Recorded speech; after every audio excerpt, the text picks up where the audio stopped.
Assalamu alaikum. Now, I live in Leicester, which is one of the most kind of Islamic cities in the UK, right? In the sense that there's a huge Muslim population.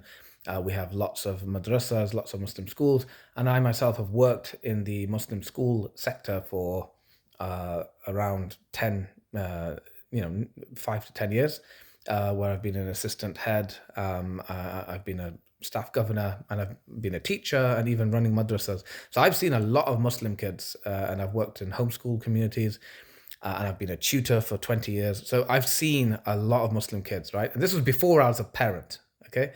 Um, and one thing which I've noticed is there's an over reliance on the madrasa system, and over reliance even on Islamic schools. Parents sometimes feel that they can outsource their parenting.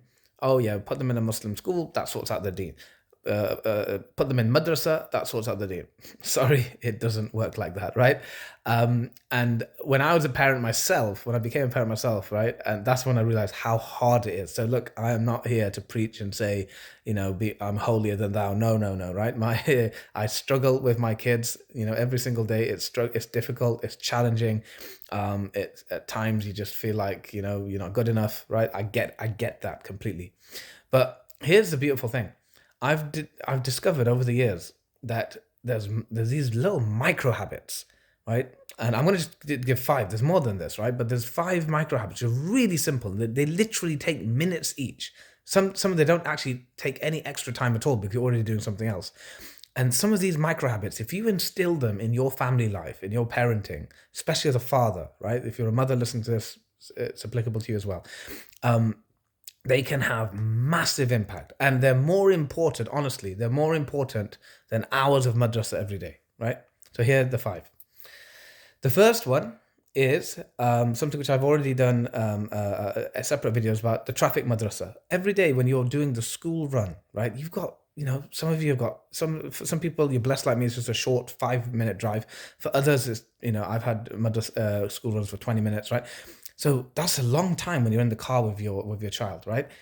Don't waste that time. Use that time to teach Islam, to do right. And if you've not seen it, just mention the comments below, the traffic madrasa, and I'll send you the link. Right, I posted about it recently, and you can just go over surahs, teach surahs, right, and get them to learn surahs. Teach them Bismillahi, Bismillahi, Tawakkaltu ala Allah, right? Teach them du'as, teach them surahs, right? Do hifs. Teach them Islam, right? It's a great opportunity. I call it traffic madrasa. So that's the first little micro habit. You're not wasting. It's not taking any extra time. You're in the car anyway, right? Okay. Second micro habit. The end of the day. That's the beginning of the day. Now let's go to the end of the day. Now in the end of the day, another beautiful time is when you go to sleep. The bedtime routine. I'm going to do a separate video. 5 micro routines within this routine. But when you go to bed, right? Some parents, they just literally put them in bed, give them a kiss and go. They don't even give them a kiss, just put them in bed, right? But this is an amazing opportunity, especially for fathers, right? Do not skip and this opportunity to put, especially when your child is 3-year-old, 4-year-old, 5-year-old, 6-year-old, when they're getting older, right? This is a time for you to connect with your child. I've got clients who are so busy, they do 14-hour shifts. The only time they get with their child is putting them to bed, right? It's a very important, psychologically important time. So this is a time, lay with your child, right? And this is where you can, again, do the du'as, do the adhkar, yeah? And this is a chant where you can do, what I like to do, I do Islamic stories, right? Or Islamic lessons, right? If you can't make it read, this is a beautiful time to read to them, because what you tell them in the night, this is what's going to feed them in their minds when they go to sleep. It's a beautiful, very, again, micro habit. It doesn't take time. Who can say they don't have time to spend 5 minutes tucking their kid to bed and telling them an Islamic story and doing some du'as with them, right? That's number 2. Number 3, family jamaat. Family jamaat, so easy, right? At least one salah in the day, right? And it's hard to go to the mosque for every single jamaat, but for one family jamaat, you still get the reward of jamaat, and that for you to just connect with your children, have your wife to pray behind you and have your sons and your daughters to pray. That is so powerful. Any family who has done this knows what I'm talking about and the power of it, right?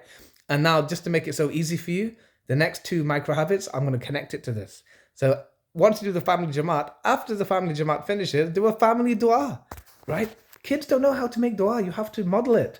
You have to show them. Say, Ya Allah, help our family. Ya Allah, help mama get better. Ya Allah, help the people in Gaza. Ya Allah, help us to be strong Muslims. Ya Allah, help us to be confident. Ya Allah, our friends and in the community, help them believe in you, right? You can make beautiful du'as, model it, right?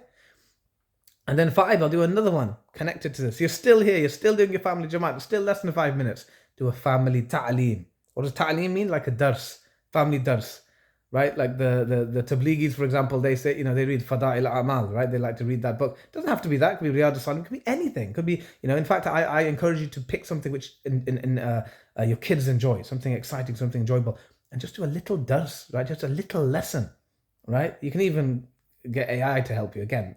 If that interests you, in the comments, let me know, and I'll do a separate video about that.